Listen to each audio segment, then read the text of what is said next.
Happy Thursday, everybody out there. I'm Jen Piacenti, joined by Dan Malin today, and we're here for another edition of FA's Sports Talk, and it is a pre-show edition before the FSGA drafts this afternoon. Dan, how's it going today?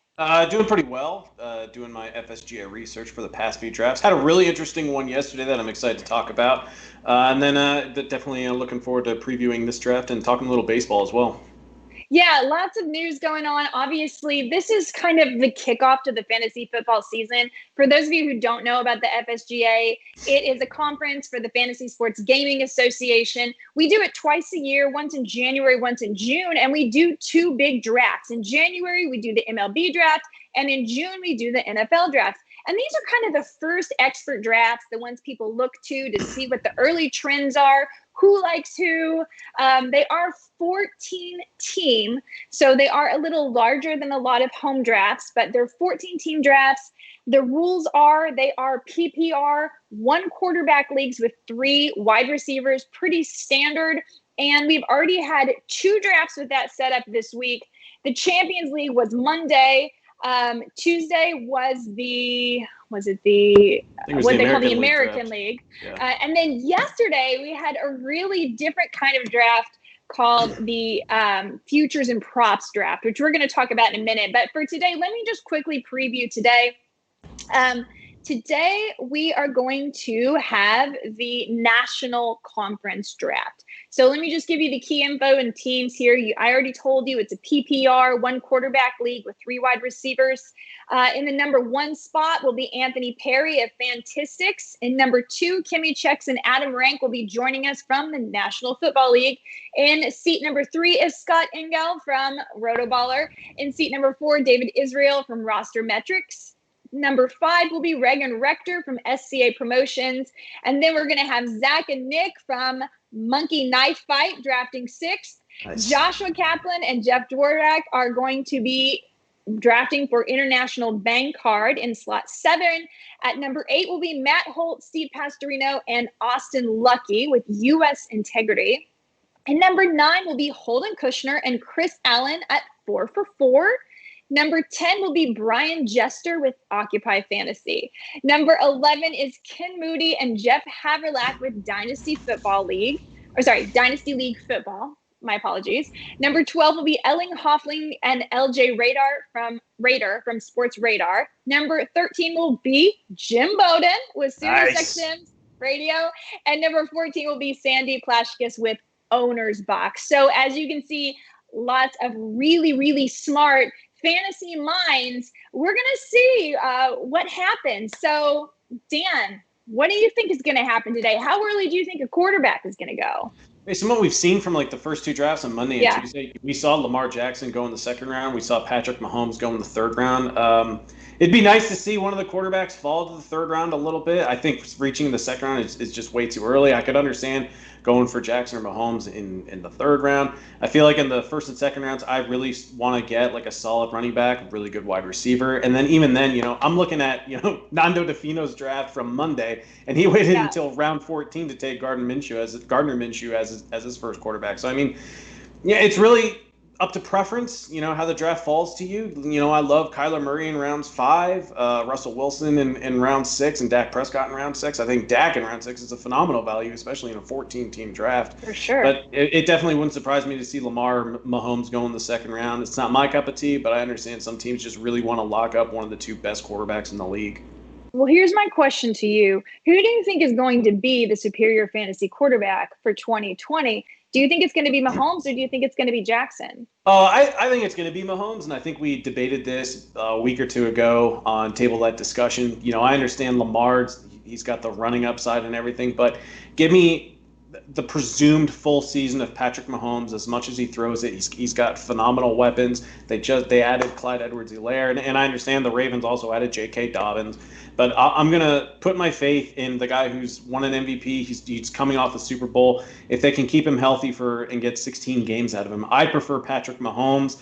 I feel like Lamar Jackson's still going to go out and have a great year, but I do believe that we might see him run a little bit less. I'll take Mahomes' arm over Jackson. So if I had my preference, I would take Mahomes over Lamar. Okay, so Absolutely. I have to tell you that every analyst I've asked this question has answered Pat Mahomes. Yeah. So here's my follow-up question. Why does Lamar Jackson keep going ahead of Pat Mahomes in all of these expert drafts? I think a lot of people, they're not necessarily chasing the 1,200 rushing yards. I mean, even if he can get 700 to 800 rushing yards and still get maybe 8 rushing touchdowns, that's perfectly fine, but Jackson's got the better offensive line. The weapons, I wouldn't say that they're better, but I'd say that they're probably better in terms of where they were a year ago. Mark Andrews is still a phenomenal tight end. I think everyone's still kind of sleeping on Marquise Brown. We know what Lamar can do with his legs, and he's got Dobbins and Ingram still in the backfield. I personally don't get it. And I know like a lot of analysts might say that they prefer Mahomes, but so far in what we've seen in drafts, people are taking Lamar. And I'm looking at Monday's draft when he was taken 17th overall, and that's incredibly high for me. Give me Mahomes any day. Yeah, it's incredibly high. Let's look at this draft from Tuesday. So our own Ryan Hallam was in this draft. I just saw one thing that kind of stuck out to me, and that's that he took David Montgomery in round 3 as his second running back to Saquon Barkley. So I love the rest of his team, but I do have a bit of a question. Do you think round 3, when you already have Saquon Barkley, is too early to take someone like David Montgomery when there's still an Allen Robinson and Amari Cooper, a Juju Smith-Schuster on the board? Yeah, a little bit, especially because I understand Kenny Golladay is the best receiver in Detroit.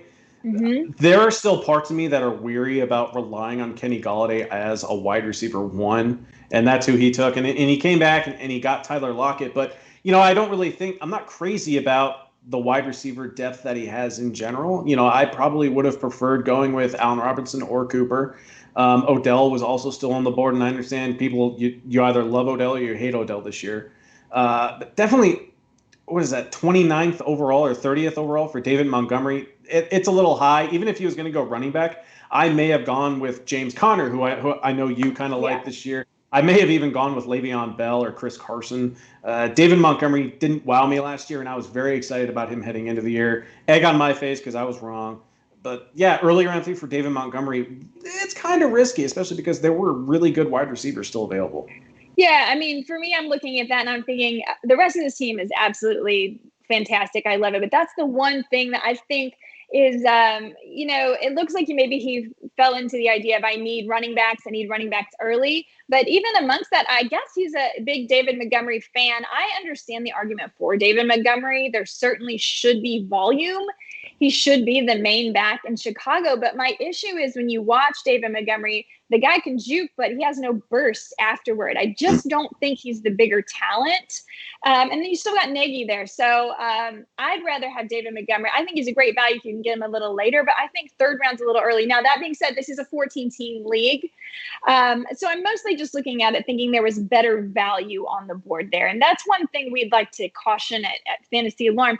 You do want to have a plan to get your running backs. A lot of people really like that plan, but always be aware of how much value you can get. Because sometimes a wide receiver may give you more of an advantage than a running back when you're in somewhere like round 3. Right. And let's keep in mind, for Monday's draft, David Montgomery just went 1 pick after where he went on Tuesday. And mind you, Colton and the Wolfman, when they took him in the 3rd round on Monday, they already had Zeke, they already had Chris Carson, and then they took Montgomery. So they went running back, running back, running back, and Montgomery was the 3rd running back. So if you're just looking for depth at the position, then I get it.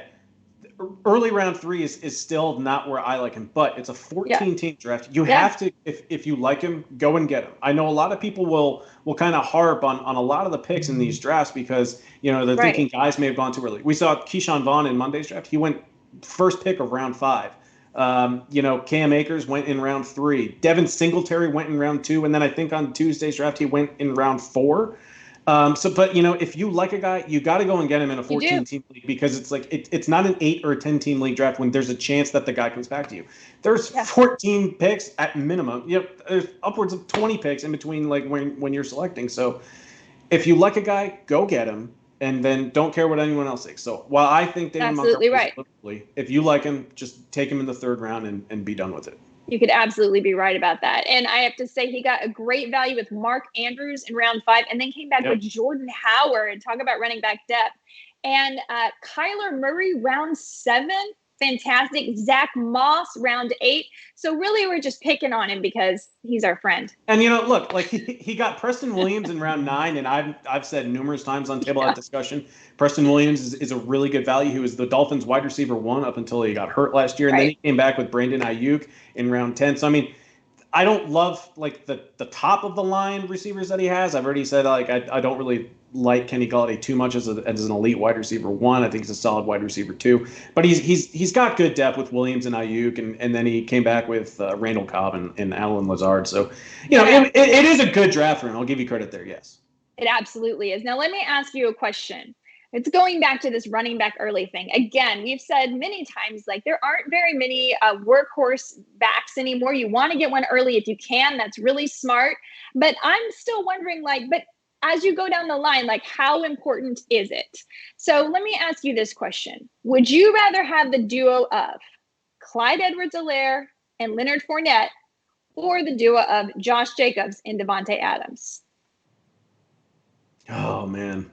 I might go with Jacobs and Adams because I do like the dynamic of having an RB1 and a wide receiver 1. And I was actually I can't believe that when I was just looking over Tuesday's draft that I missed that Clyde Edwards-Helaire went in the first round before Josh Jacobs. Yeah, like right before him. And I mean, if it's a PPR format, then it could work. Very, very, very risky pick for round 1. But if I have to choose between those two, I'm going to take Josh Jacobs, Devontae Adams. Devontae Adams is going to get his workload. Josh Jacobs as well. I was lightweight on Jacobs last year. I don't really want to be in that position this year. So I'll take the RB1 and the wide receiver 1 over a rookie running back who's going to have an abbreviated offseason and Leonard Fournette. And I love Fournette this year, but I as much as I love Edwards-Helaire, I am a little bit worried about taking him in the first round. That's a big gamble. That is a big gamble. Some interesting things to me from this draft on Tuesday are that Joe Mixon went before Miles Sanders, who went before Derrick Henry, who went before Clyde Edwards-Helaire, who went before Josh Jacobs, who went before Nick Chubb, who went before Kenyon Drake. This is not the way. I don't think anyone has them in this order on any draft list. So this is what's so fun about this, guys. We're going to get a little bit of insight. Clearly, the guys at CBS, so this is Chris Towers and Bryn Gretsch, they really believe a lot in Miles Sanders. I think that's the highest I've seen Miles Sanders go, to see him go before Henry, Jacobs, Chubb, and Drake. Yeah, and their strategy was pretty bold. I mean, they took Sanders first, and then they went with 4 straight wide receivers with Chris Godwin, Juju Smith-Schuster, A.J. Brown, Stephon Diggs. And then so they're really banking on Miles Sanders. Yeah, and then because they came back with Tariq Cohen, Tevin Coleman. And I like Tevin Coleman. I think a lot of people may be sleeping on the San Francisco running backs. I mean, we saw them run a ton last year. And then they grabbed Nyheim Hines and Tony Pollard, and that was it. So it's like, they better really get a solid season out of Miles Sanders as their RB1, because RB2 is up in the air. I mean, they can plug and play anyone based on the matchups, but they'll probably have to play one of those guys as a flex as well. So I mean, RB2 is a massive question for them, but I mean, they've got plenty of depth at receiver. My question to you is, do you think Miles Sanders should be going this high? Should he be going before Drake? Should he be going before Chubb? Should he be going before Josh Jacobs? Because I think Miles Sanders is very talented, but usually hasn't Doug Peterson used more of a committee at that position? I mean, I think it's just a little bit of maybe a little too high. And obviously they may know something we don't, but I look at that and it's something that just makes me raise my eyebrow just a little bit. See, no, I'm actually in agreement with you, because when I've done a couple mock drafts early in the season. I've looked at ADP, and every time Miles Sanders is just going before I want to take him. And I have to look online, or I got to do more research, because I feel like I'm missing out on something. And I agree with, Doug Peterson loves using a committee. And also, I feel like people may be getting a little too excited about the finish that Miles Sanders had last year. He finished the year really strong. But at the same time, I can't really justify taking him ahead of Derrick Henry or Nick Chubb or even Josh Jacobs. I'm a little bit worried about Philadelphia's offensive line. They're not bringing back Jason Peters, and rightfully so.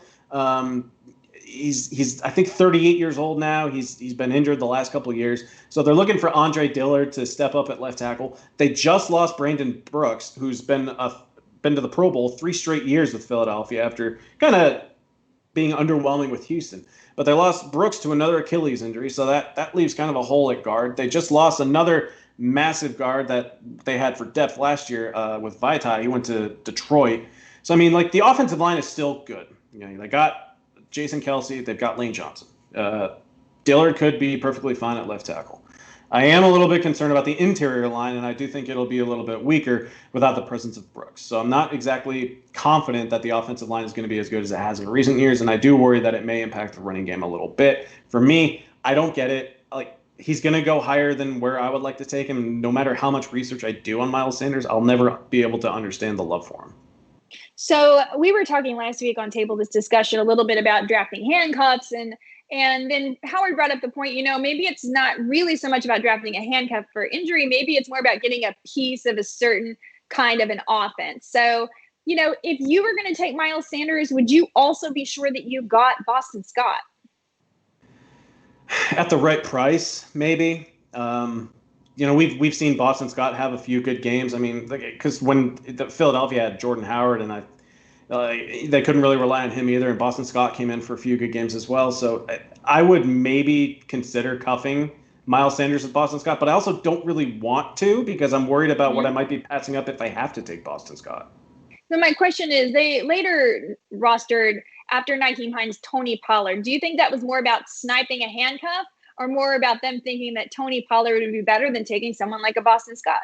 I think it was more so about sniping a handcuff and kind of hoping that something happens with Ezekiel Elliott. I really hope nothing goes wrong with Ezekiel Elliott this year. There's a reason I selected the 3rd draft slot for Scott Fishbowl, and I got it. Luckily, I'm hoping Zeke is there so I can take him. I definitely think that they were not really hoping that Tony Pollard comes in and has a better season than Nyheim Hines. They're really kind of banking on an injury or something long-lasting with COVID for Ezekiel Elliott. And one last thing I'm noticing about this CBS team, our colleague Adam Ronis is a big proponent of why would you draft 2 quarterbacks? You can do that on the waiver wire. Don't pass up on someone potentially more valuable by taking a second quarterback.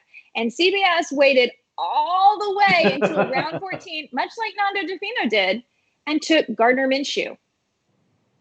And I think that it's interesting. I love it when analysts practice what they preach. I don't know if Chris Towers and Vin Grunch preach that necessarily, but it seems like a pretty smart play to me to just go with one late quarterback and see what they can do. We'll see how that works out. Obviously, they're going to be competing with someone that owns Christian McCaffrey and Patrick Mahomes.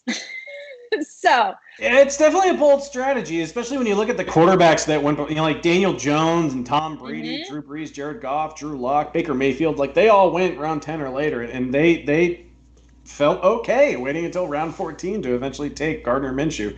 Very bold strategy. It's like that old dodgeball gift. It's a bold strategy, Cotton. We'll see how it plays out for him.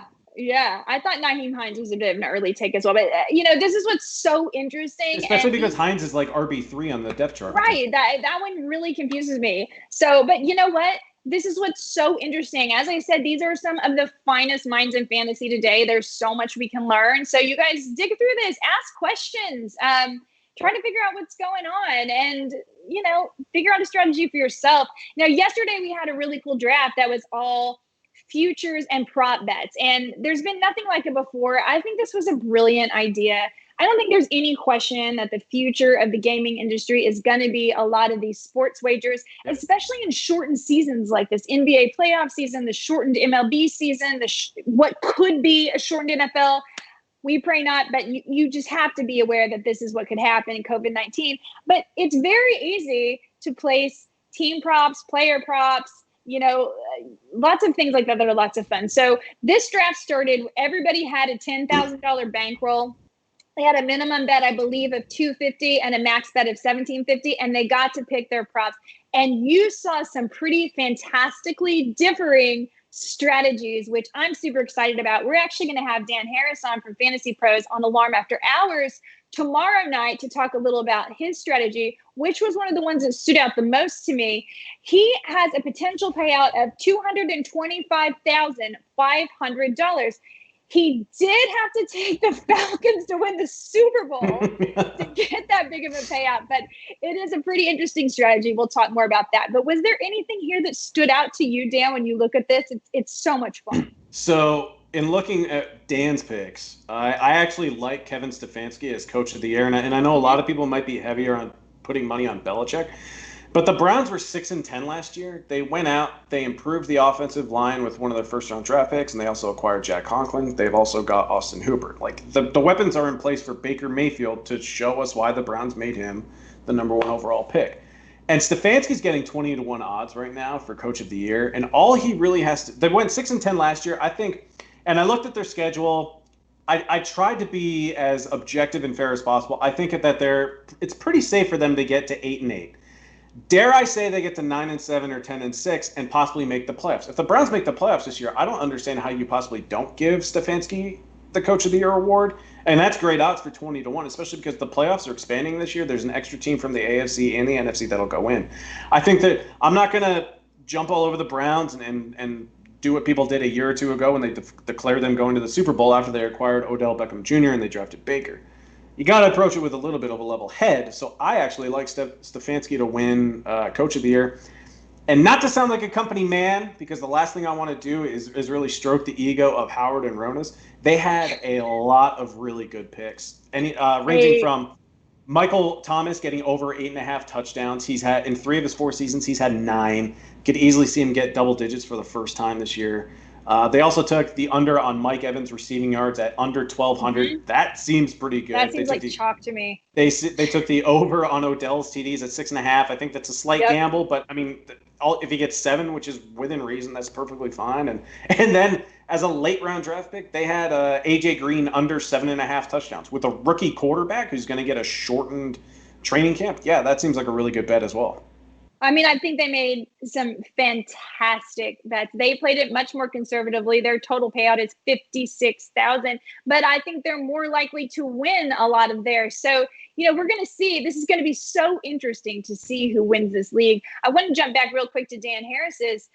He took Stefanski as Coach of the Year at odds 20-1. He wagered $1,000 for a payout of $21,000. So if he does win that, he's already got $21,000, which is a pretty big bankroll. Yeah. But here's an interesting thing. Later, he took Vrabel for Coach of the Year and Tomlin for Coach of the Year, each at 20-1 odds. So we know he can only win one of those. So he can only win one of those 3 bets. I actually think Vrabel is a good call as well, but he'll only get $15,750 for that one. Now, part of me feels like, though, it's like in order for Vrabel to possibly win Coach of the Year, like you'd have to think like he would have to do more than he did last year. Like that's just my impression, because like they made the AFC title game last year. Like what, like, and how different is the team necessarily this year? Like, yeah, if they make it back to the AFC title, like you could make an argument that he's done it 2 straight years without a premier quarterback in Ryan Tannehill. But I mean, he still has a really good quarterback, good offensive line. The defense should be better. So like I understand, he's spreading his, he's kind of putting his eggs in multiple baskets. Totally get it. It's smart. He's got money invested at 20-1 on 3 different coaches. So like it's a solid strategy, but some of his bets are canceling each other out.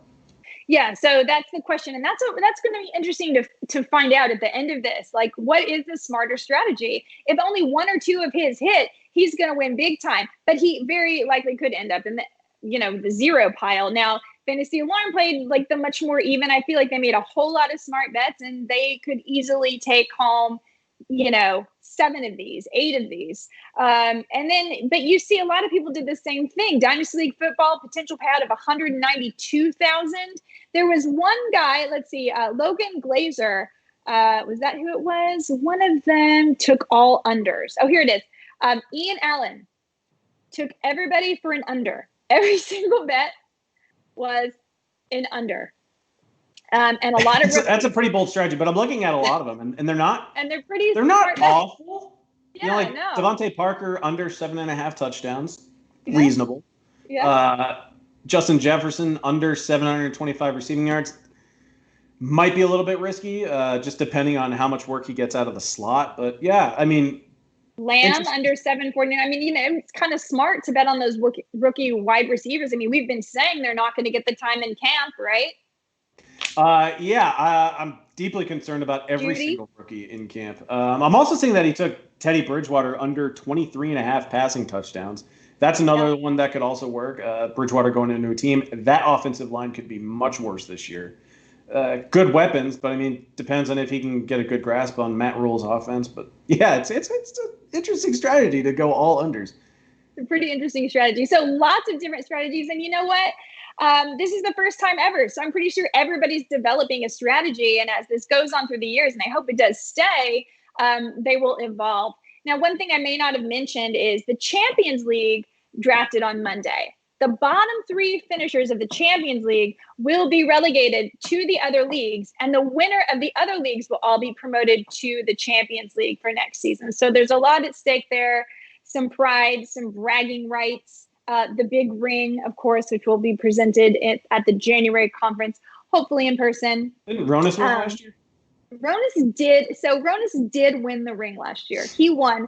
But he was working for a different company, and the company got to keep the team. So Ronas has to actually go back, win his way back into the league, and win his way back into the league. Poor Ronas, he worked so hard, and then at least he got the ring. He did get the swag, so that's what's important. And we're very lucky to have at Fantasy Alarm Adam Ronas on our team, one of our very, very talented analysts among so many. You guys tune in today. I just want to quickly mention. Hey, MLB's coming back. Are you excited? Part of me, here's the thing. Part of me was actually rooting that MLB would not come back just to kind of put them in like their place for a little bit. Like, hey, you guys screwed up and you guys missed out on this. Like, let this be a wake-up call to you that you guys need to adapt and change. And I live right next to the Atlanta Braves Stadium. So while I can't go to the game, it'll be nice just to be able to, go to a bar that's near it and just hear the crack of the bat. And so I am excited. I know when the season starts, I'm going to be tuning in as much as I was kind of hoping that they would just deal with a little punishment. But all right. I'm excited. Baseball's back. All right. Are you going to play? You going to play fantasy, or are you going to do more sports wagering? Probably more wagering. I've already drafted a few baseball leagues. I'm really not in the mood to go back and draft. I'm already preparing for fantasy football. I am going to get in on more sports wagering because the interesting thing about wagering right now is that the seasons are shorter. So it's like you're getting quicker satisfaction. You're getting a quicker payout. You don't have to wait the entire season unless you're wagering on NFL. But if you're wagering on NHL, MLB, NBA right now, you're going to get a quicker payout. So I'm going to be putting money on those sports. Yeah, absolutely. Well, you guys, I'm excited baseball's back. Dan's excited baseball's back. I hope you're excited too. I can understand why you might hold a little bit of a grudge, but I have a feeling once we hear the crack of the bat, we're going to put Cracker Jack in our Amazon carts, and we're all going to be having fun watching and playing at home. We will continue to update you on strategies. We've already heard from a few coaches. I mean, like Dave Roberts, he pretty much never lets his pitchers go a third time through the rotation. He was quoted on Sirius XM, I believe, yesterday as saying there's certainly no reason they will right now go probably more than 4 innings. Maybe they'll go 5, but with a shortened spring training. So you're not going to want to count on wins there. From Dodgers pitchers, at least for a while, and probably from a few others as well. It's going to be a different season. There's going to be a completely different way to draft to win, and that's what I love about it. It's going to be new strategies, more fun, and if you can win this way and win in the standard 5x5 roto in a 162-game season, you really are really good at fantasy baseball. And if you haven't played before, we'll help you. We'll help make it fun. But don't forget, guys, today, 4 p.m. to 7 p.m., there will be another Zoom broadcast of the FSGA draft. You'll get to see everybody making their comments. It will also be broadcast later this evening at 7 p.m. Eastern time on Sirius XM Fantasy Sports Radio. So the reason you need to tune into the Zoom draft today is because you get to find out what happens, what we all say to each other when there's a break on the radio. And that's good entertainment, trust me. Okay, guys, set your alarms. 4 p.m., watch the Zoom call. 7 p.m., listen to the breakdown. Dan, thanks for joining me today. This was quick, but we have so much to do. Yes, it's always fun. Happy to be here and break some of these drafts down. I love it. It's time to prep for fantasy football. Let's do it. Okay, guys, you guys have a great day, and we will catch you next time.